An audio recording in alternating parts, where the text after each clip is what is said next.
पर्जन्य छायेखाली असलेल्या अहिल्यानगर तथा अहमदनगर व नाशिक जिल्ह्यातील भंडारदरा, दारणा, गंगापूर, ओझर, नांदूर, मधमेश्वर धरणावरील शेती उद्ध्वस्त होणार. शेती उद्ध्वस्त कशी होणार? मांदाडे अहवालात नेमके काय आहे? या अहवालाचा नगर व नाशिक जिल्ह्यावर काय परिणाम होणार आहे? मांदाडे अहवाल, त्यावर हरकती घेतल्या जात आहेत. मांदाडे अहवाल शिफारशी कशा तोट्याच्या आहेत याविषयी रोखठोक मुलाखतीद्वारे मास्टर ऑफ सिव्हिल इंजिनियर, जलतज्ञ व भौगोलिक अभ्यासक प्राध्यापक सतीश राऊत यांच्याकडून जाणून घेऊया. मी राजेंद्र उंडे,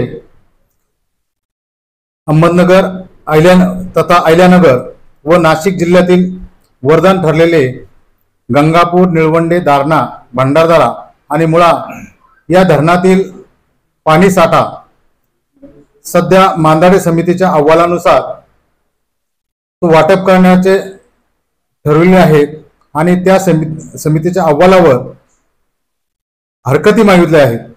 या हरकती संदर्भात आपण आज चर्चा करणार आहोत आणि ती चर्चा करण्यासाठी आज आपण प्राध्यापक सतीश राऊत यांना निमंत्रित केलेले आहेत. सतीश राऊत, नमस्कार. मी राजेंद्र उंडे. प्राध्यापक सतीश राऊत यांचा परिचय जाणून घ्यायचा असला तर तो प्राध्यापक राऊत हे मास्टर ऑफ सिव्हिल इंजिनियर आहात, जलतज्ञ आहात आणि भौगोलिक अभ्यासक आहेत. तसेच ते शिक्षण क्षेत्रात त्यांचं मोलाचं योगदान आहे. या संदर्भात आपण आता सर, मांदाडे समिती नेमकं काय आहे हे आधी आम्हाला समजून सांगा. मुळात पश्चिम महाराष्ट्राचा हा जो दख्खन एरिया आहे, या ठिकाणी आपण सर्व राहतो, हा पर्जन्य छायेच्या प्रदेशातला येणारा एरिया आहे. या एरियाला पाणी मिळावं म्हणून 100 ते 150 वर्षापूर्वी म्हणजे 1918 पासून ब्रिटिशांनी सर्वे करून जगातील या अत्यंत सर्वात गरीब मानल्या गेलेल्या भागाला भंडारदरा, गंगापूर हे धरण बांधून पाणी पुरवलेले आहे. आणि त्या पाणी पुरवठ्यामुळेच हा जगातला एक अत्यंत मागासलेला आणि दुर्गम आणि गरीब असा भाग हा गेल्या 100 वर्षात थोडासा सधन झालाय. माणसं म्हणून जगण्याचा या भागाला अधिकार मिळालेला आहे. परंतु हे गोदावरीचं ऊर्ध्व खोरं हे पाण्याच्या त्रुटीचं खोरं असल्यामुळं त्यानंतर जायकवाडी धरण हे खाली मराठवाड्याच्या पाणी पुरवठ्यासाठी बांधलं गेलं 1965च्या आसपास. आणि मग हे जे त्रुटी पाण्याची निर्माण झाली जायकवाडीच्या ओव्हर एस्टिमेशनमुळं, तर त्यासाठी 2005 साली महाराष्ट्रात 2005 साली समन्यायी पाणी पुरवठा योजनेचा अंमलबजावणीचा कायदा पास केला गेला. त्यानुसार 2013ला मेंढेगिरी समितीचा अहवाल आला, त्याला गोदावरी स्टडी ग्रुप 1 म्हणतात. आणि त्या अहवालानुसार पाणी वाटप करण्यात आलं. 10 वर्षानंतर म्हणजे 2013 साली मेंढेगिरी समितीच्या अहवालात सुधारणा व्हाव्यात म्हणून किंवा अपग्रेडेशन व्हावं म्हणून महाराष्ट्र शासनाने गोदावरी स्टडी ग्रुप 2 म्हणजे मांदाडे समिती स्थापन केली. आणि ऑक्टोबर 2024 मध्ये मांदाडे समितीने 14 मीटिंग नंतर त्यांचा अहवाल प्रसिद्ध केलेला आहे, त्यांच्या शिफारशी प्रसिद्ध केलेल्या आहेत. आणि 15 मार्च म्हणजे आज संध्याकाळपर्यंत त्यावर हरकती मागवलेल्या आहेत.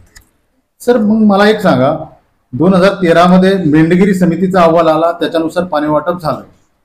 परत त्याची पुनर्वलोकन करण्यासाठी मांदाडे समितीचा अहवाल मागितला गेला.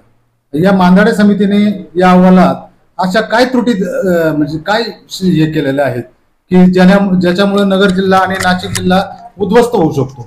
मुळात ही जी मांदाडे समिती स्थापन करण्यात आली, यामध्ये लोकप्रतिनिधी अथवा सर्वसामान्य लोकांपैकी एकही प्रतिनिधी या मांदाडे समितीमध्ये यांनी नेमणूक केलेला नव्हता.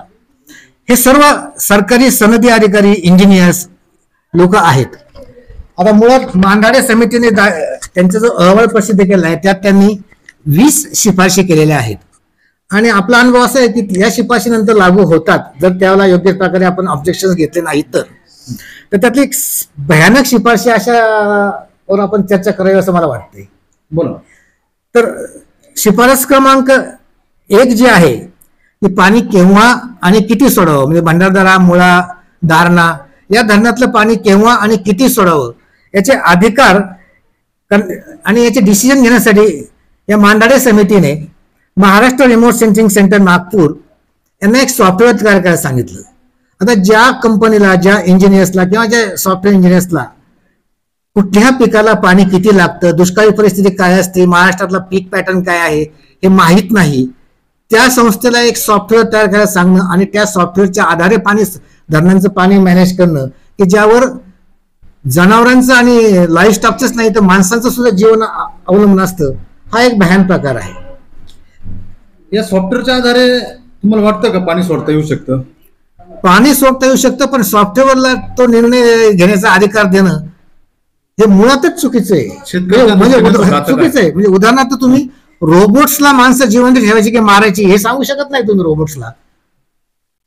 जर समजा ह्या सॉफ्टवेअरच्या साहाय्याने जर पाणी सोडण्याची प्रक्रिया चालू झाली तर येथील शेती टिकेल का?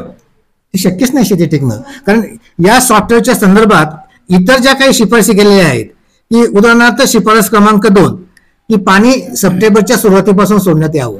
मेंढेगिरी समितीने हा शिफारस केली होती आणि मांडाडे समितीने ही शिफारस केली होती.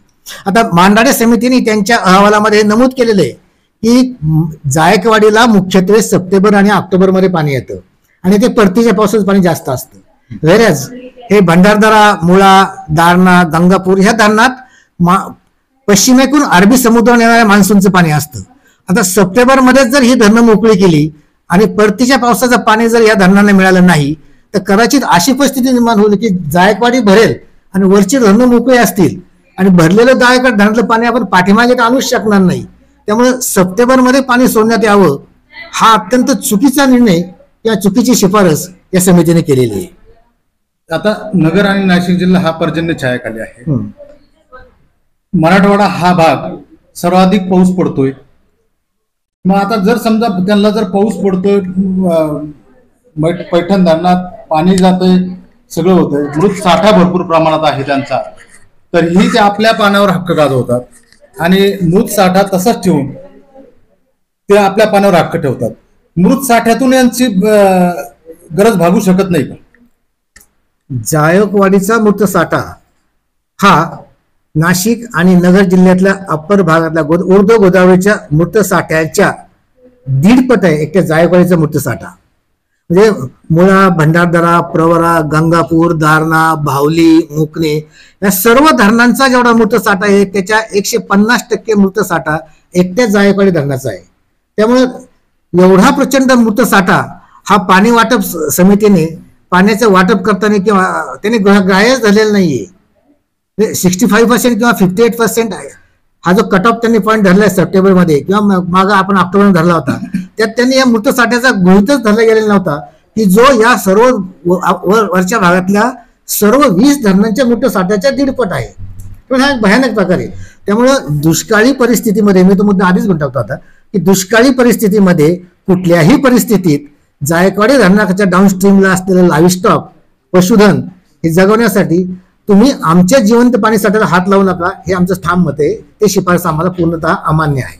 सर, मी या प्रश्नाचाच एक विषयाला धरून 2013 साली मेंढगिरी समितीने जो अहवाल तयार केला होता त्या अहवालानंतर एका दैनिकाच्या संपादकाने पाणी परिषद हे सदर चालू केलं होतं आणि प्रत्येक गावात पाणी परिषद चालू झाली होती. या पाणी परिषद चालल्यानंतर तिला मिळणारा प्रतिसाद राजकीय नेत्यांनी वृत्तपत्राच्या मालकावर एक धाक दाखवून त्या संपादकाला नोकरी काढायला लावलं आणि त्यावेळेस तो पाणी प्रश्न तिथं थोडा शमला गेला आणि आता पुन्हा मांदाडे समिती आली आणि आता मांदाडे समितीने जो अहवाल तयार केलाय त्याच्यामुळं तुमच्या सांगण्यानुसार नगर नाशिक जिल्हा हा उद्ध्वस्त होणार आहे जर ह्या शिफारशी लागू झाल्या तर यासाठी जे अहवाल तयार केलाय त्यावर शेतकऱ्यांनी हरकती घ्याव्यात आणि किती त्यांचा फायदा होईल आणि किती तोट्याच्या असतील याबद्दल आपण काय सांगा? मी सतीश राऊत, राहणार पिंपळगाव फंगी, तालुका राहुरी, जिल्हा अहिल्यानगर. इंजिनियर आहे, मास्टर ऑफ इंजिनियर आहे. पुणे इंजिनिअरिंग कॉलेजला मी अतिशय टॉपर होतो, जगभर फिरलो. परंतु या अहवालावर मी हरकत जी घेतलेली आहे ते एक शेतकरी म्हणून हरकत घेतलेली आहे आणि केवळ या भागात पाणी जे उद्ध्वस्त होण्याचं मला समोर दिसतंय या एकमेव उद्देशाने मी माझ्या अहवालाच्या हरकती नोंदवलेल्या आहेत. आता हरकत शिफारस क्रमांक 5 मध्ये मांडाडे समितीने असं म्हटलेलं आहे की जायकवाडी धरण भरल्यानंतरच वरच्या भागात खरीपासाठी जे काही पाणी सोडलं जातं रनऑफचं ते सोडलं जावं.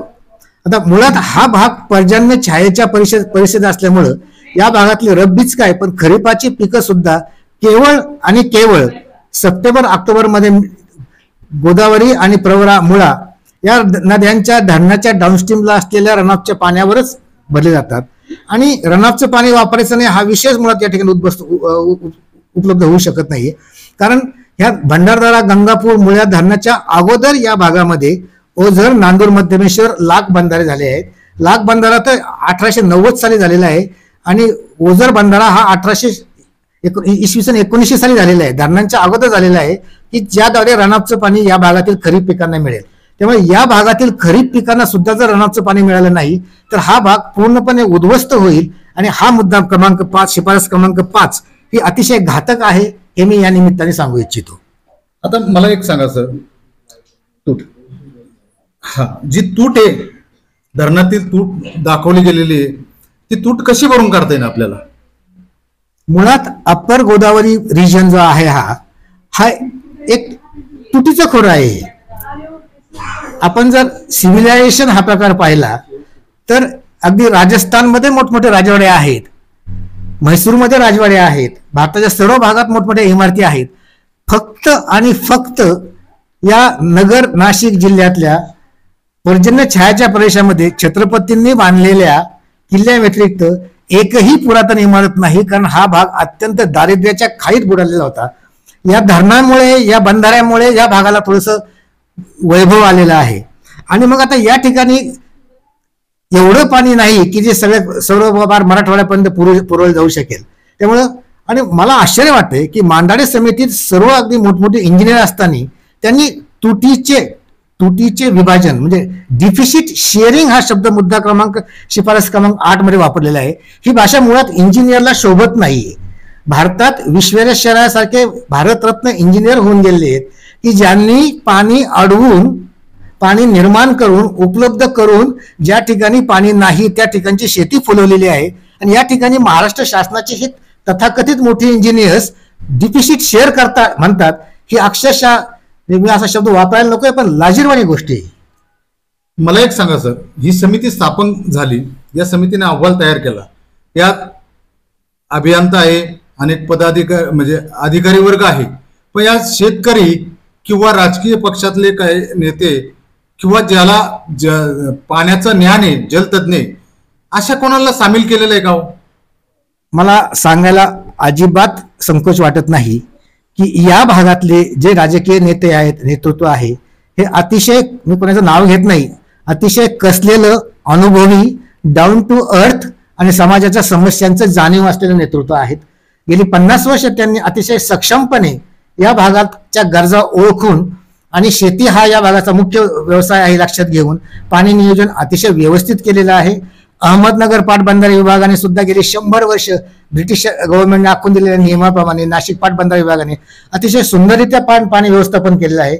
असं असताना कुठल्या तरी नाशिक संभाजीनगरच्या कुठल्या तरी एखाद्या एजन्सीला आपण कॉन्ट्रॅक्ट देऊन किंवा सॉफ्टवेअर तयार करून घेऊन नागपूरकडनं आणि संभाजीनगरच्या एखाद्या ऑफिसमध्ये बसलेल्या लोकांकडे या पाण्याचं नियंत्रण देणं हे भयावह आहे. जे आज पाटबंधारे विभाग आहे, या पाटबंधारे विभागाला शेतीसाठी किती पाणी लागतंय आणि कधी सोडावं, कोणत्या पिकासाठी कोणतं पाणी कधी मिळावं हे पाटबंधारे विभागाला माहिती.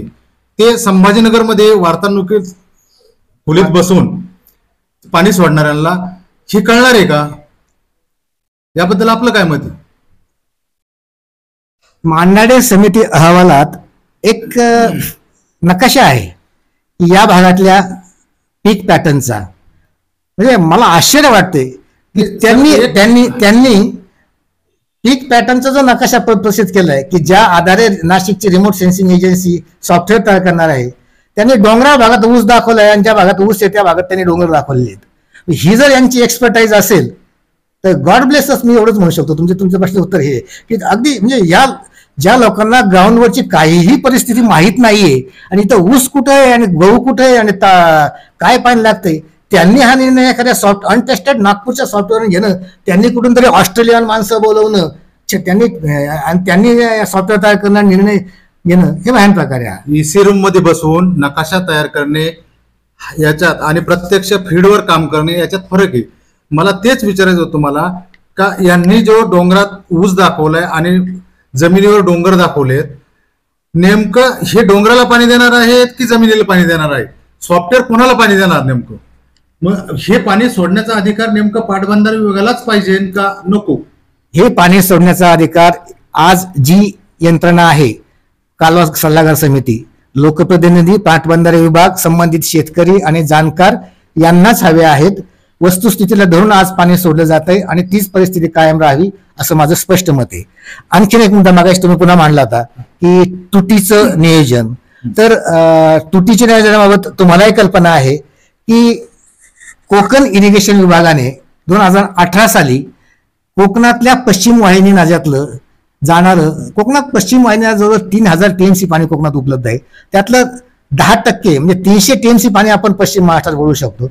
एकट्या नाशिक जिल्ह्याच्या बाउंड्रीवर असलेल्या वैतरणा नदीचं 69 TMC म्हणजे जवळ 2000 दशलक्ष घनमीटर एवढं पाणी हे मुकणे धरणामार्फत गोदावरीत नांदूर मध्यमेश्वरला उतरवून कोपरगाव, शिर्डी म्हणजे नगर जिल्ह्याचा उत्तर भाग, तसेच जायकवाडी धरणात येणारी तूट ही एक तर वैतरणा खोरं भरून काढू शकते. आणि तुम्ही तो व्हिडिओ पाहिलेला आहे, तुम्ही त्या ठिकाणी जाऊन आलेला आहात, तुम्ही त्या ठिकाणी त्याचं शूटिंग घेतलेलं आहे. हे सर्व माहीत असताना आणि आज मितीला केवळ 6 महिन्यात त्या वैतरणेचं जवळ 17 ते 18 TMC पाणी खाली उतरू शकते, अशी परिस्थिती असताना यांनी हा निर्णय घेणं आणि या शिफारशी करणं हे म्हणजे अगम्य गोष्ट आहे.